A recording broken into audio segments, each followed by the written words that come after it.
In this Vidflix movie summary, we'll discuss the movie alone. Jessica, a recently widowed woman, is shown in the movie's opening scene loading her belongings into a cargo trailer. When she's finished getting ready, she uses the map app on her phone to disclose that she's going on a 4-day excursion outside of town to start a new life. Her journey outside of town appears to be going smoothly, and she briefly enjoys the drive. She travels through the woods till she eventually reaches the roadway.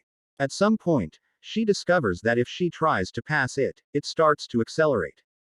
Jessica decides to accelerate since she doesn't want to wait any longer. She makes the decision to accelerate and veer into the opposite lane. To prevent her from moving back into the right lane, the automobile, nevertheless, matches her precise pace. And to make matters worse, it looks like a big truck is heading straight towards her. The black car, meanwhile, still won't give up its speed. Fortunately, she is able to pass the car. Just a few seconds before the truck runs over her. Afterward, they split off at the crossroads. To collect her breath after the adrenaline rush, she stops. She fills up at the gas station later that evening while on call with her father. She doesn't seem to get along with her mother based on the phone call. Despite her father's request that they reconcile, she loses focus in the middle of the call when she notices the black car from earlier come up at the gas station and then drives off. She chooses to take a break and spend the remainder of the night at a tiny motel after that. While she is in the room, she gets a call from her mother, but she decides not to respond. She considers the pleasant memories she has of her late spouse as she stares at their photo before going to bed. She lets out a few tears as sadness overtakes her before opting to turn in for the night. She is about to leave in the morning when a shadowy-looking guy with a cast on his arm approaches her. When he announces himself as the man driving the black sedan, Jessica is a little taken aback. He apologizes uncomfortably for what happened the previous day and claims that he was texting and driving at the time and wasn't paying attention to what was happening. He continues to interrogate her, including whether she lives nearby and where she is going, which makes Jessica feel uncomfortable. She excuses herself and continues walking.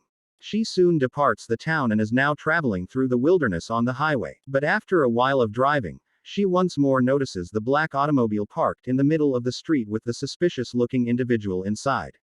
Jessica immediately locks her car after appearing cautious. She then slightly rolls down her window and listens as the man makes his case, claiming that his car's engine just died. He is requesting her assistance in getting him a ride to the closest gas station. Jessica offered the suggestion that she visit the petrol station and send a mechanic to assist him out of concern for her safety. However, the man declines and insists that she assist him, so out of mistrust she accelerates and leaves. She merely moves toward her next stop. Later that evening, Jessica finally answers her mother's calls while taking a break at another gas station. Jessica's mother appears upset that she chose to leave town without informing her family, but she is already planning to leave her husband, as seen by her actions. She is shocked to see the same blasted car approaching the parking kit once more as it enters the resting area. Jessica is clearly being followed, so she becomes frightened and runs back to her car. The stranger approaches her window as planned, but she starts her car before he can say anything. On her way out, a white van suddenly appears and blocks her way, allowing the stalker to approach her once more and claim that Jess is being overly dramatic and that he was only there to use the restroom. As soon as the white vehicle drives out of the path, Jessica makes the decision to disregard him and continue driving. She starts to accelerate as quickly as she can since she can see the black automobile in her rearview mirror. At this point, she decides to contact 911 to report that she is being followed, but when the operator asks her where she is, she quickly loses patience because neither she nor the operator is sure of the answer. When the black automobile arrives, her fear increases. She can see the black vehicle in her rearview mirror. At this moment, she decides to start accelerating, but unexpectedly, the automobile suddenly passes her and vanishes into the darkness, proving that it wasn't the shady stranger's car after all. When Jessica then calls 911 to report the report as a false alarm, she gradually becomes less agitated. I might have spoken too soon, though. Because immediately after, she abruptly loses control of her vehicle, which causes it to crash into the side of the road. She notices that one of her cargo trailer's tires has ruptured as she steps outside to inspect. Conveniently, the black car starts to approach her, suddenly igniting her impulse to run or fight. She immediately detaches the cargo trailer from her vehicle and gets inside, but she doesn't get the car started in time. This time, the suspicious stranger gives up on trying to pass himself off as a lovely guy and destroys her window right away. He is more powerful than Jessica, who struggles against him for a short while. And he doesn't waste any time in giving her a sedative. She awakens the following morning in a new room with a barred window and a barbed wire bordered lawn. Although she tries to see through the locked door, there is nothing inside that could be of use to her. She then hears the shadowy stranger's footsteps outside, which she immediately recognizes. When she begs him to let go, he simply gives her a smug grin and orders her to stay silent. Later that evening, when the room is completely dark, the man comes to check on her and approaches her while grinning lewdly. She begs for his forgiveness once more and offers him money in exchange for her release. When the man refuses to move, Weird clarifies that he is a serial killer and says that she is not the appropriate one to mention that to him. She tries to fool him by claiming that she needs to use the restroom when he demands that she take her clothing off like the freak that he is. He, however, beats her to the ground as she runs for the door.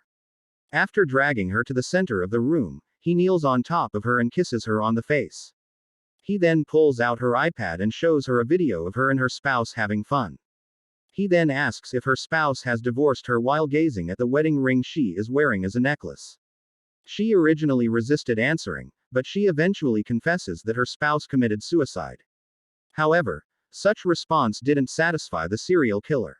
He coerces her into confessing that she discovered her husband's body and that he had shot himself.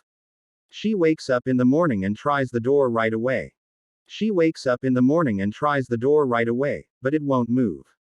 She notices that the key is stuck on the opposite side of the door when she peeks through the keyhole. In order to remove the nail, she uses all of her strength to pull it out after searching the room for it. She then pushes the key out using the nail after flattening her jacket and sliding it outside the door. She uses the key that has fallen to the floor to enter the room and escape. She was forced to hide in the closet when the serial killer suddenly entered the house after going grocery shopping. As soon as he enters the room, causing her to hide inside the closet. While the serial murderer answers a phone conversation, she anxiously watches him through the door gap while trying to remain silent. It appears to be from his family. He seems to be speaking to his small daughter, urging her politely to say hello to her mother and let her know that because of a work trip, he won't be back for a few days. After hanging up, he goes downstairs to check the basement.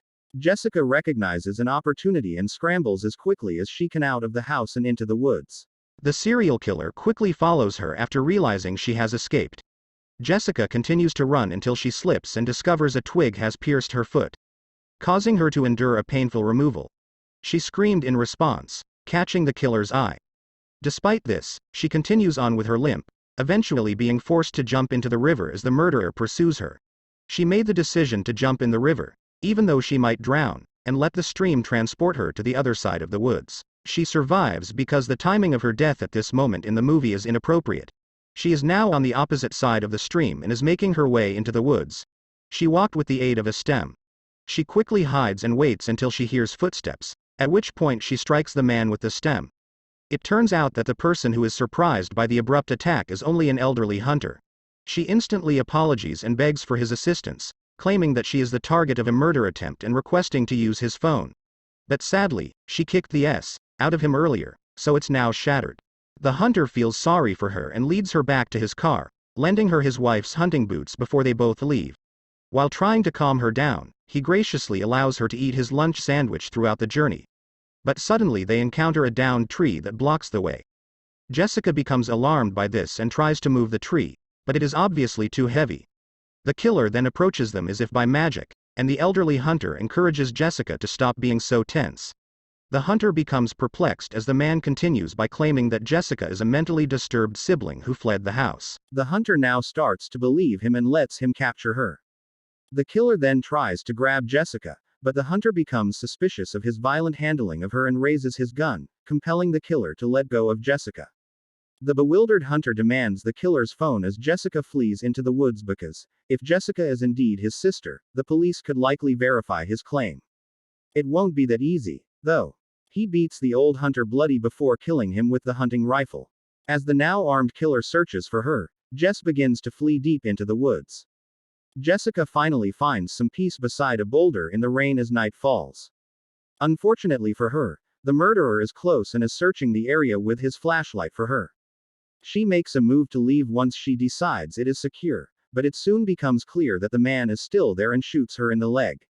Although she hides under the bushes as he continues to seek for her, the adrenaline-fueled Jessica still manages to elude him. The assailant then begins to intimidate her, telling her that she has 2 hours to go because she has a gunshot wound or else she will bleed to death. He advises her to confront him immediately while she still has the chance. He even lays down the weapon and tells her she has the next minute to attempt and grab it as a further insult. He keeps making fun of her, even bringing up her deceased husband and referring to her as a coward to incite her ire. Jessica's refusal to come out continues to grow. He starts shouting that he's coming to grab her as she becomes increasingly impatient. Bravo to Jessica. Though, she resists the need to grab the rifle and instead waits till the murderer takes it and runs. She then emerges from hiding, continues to walk, and eventually passes out from tiredness under a tree. She awakens the next morning to discover herself in the middle of a forest. She then pushes herself to continue moving forward across the challenging terrain until she hears the sound of a running car that is really owned by the murderer. He removes the body of the deceased hunter and drags it into a small grave he dug himself. Jessica approaches his car covertly and tries to open the door as he prepares to bury the body. She goes inside because it isn't locked and starts searching for anything that might be of use before she comes across a phone. Unfortunately, by the time she locates it, the murderer has already finished burying the victim. She hastily rolls up to the rear as he gets back in and resumes driving. She picks up a tire wrench there and starts dialing 911, but she is unable to speak clearly because she is unable to make any sounds. Shortly after discovering that his phone is missing, the murderer searches for it and stops the automobile when he is unsuccessful. Knowing that she only has a limited amount of time before her job is jeopardized, she makes the decision to leap outside and begins pounding him with the tire wrench. After repeatedly stabbing her with his hunting knife while driving like a lunatic, the man finally lets go of the weapon after she smacks him in the arm. She then repeatedly stabs his wrist and chokes him with the tire wrench. Shortly after discovering that his phone is missing, the murderer searches for it and stops the automobile when he is unsuccessful. Knowing that she only has a limited amount of time before her job is jeopardized, she makes the decision to leap outside and begins pounding him with the tire wrench. After repeatedly stabbing her with his hunting knife while driving like a lunatic, the man finally lets go of the weapon after she smacks him in the arm. She then repeatedly stabs his wrist and chokes him with the tire wrench, resulting in him losing control of the steering wheel and having a car accident. After crawling out of the wreck, Jessica sees a passing helicopter as her vision becomes foggy. She musters the will to rise up after sighting the helicopter and continues walking until she comes to a clearing. The killer is still alive when we return to the wreck, though. Jessica decides to call the killer's wife to inform her that her husband is not truly on a business trip and is instead a serial killer while she still has the killer's phone in her possession. She puts the phone on speaker to let the man know that she'd alerted his wife as soon as she sees the murderer approaching. Before stating that if the wife dies today, it will be because her husband killed her, Jessica goes on to give the wife her complete name. Naturally, the killer is enraged by this and cancels the call as soon as Jessica throws the phone in his way. The killer's expression of utter desperation leads to a brutal brawl between them because neither of them has anything to lose. He wields his knife in this fight, but Jessica is prepared with her metal weapon. She is able to hit the man quite a few times with the wrench before he finally stabs her in the limb and nearly kills her. Despite this, she is able to fight back and bite the wounds on his arm. And when Jessica decides it's time to make the fatal move, she stabs him in the gut, knocking him to the ground. Once she is certain that he is completely without strength, she is so exhausted that she lies on the ground. As she watched him die, her eyes became filled with madness.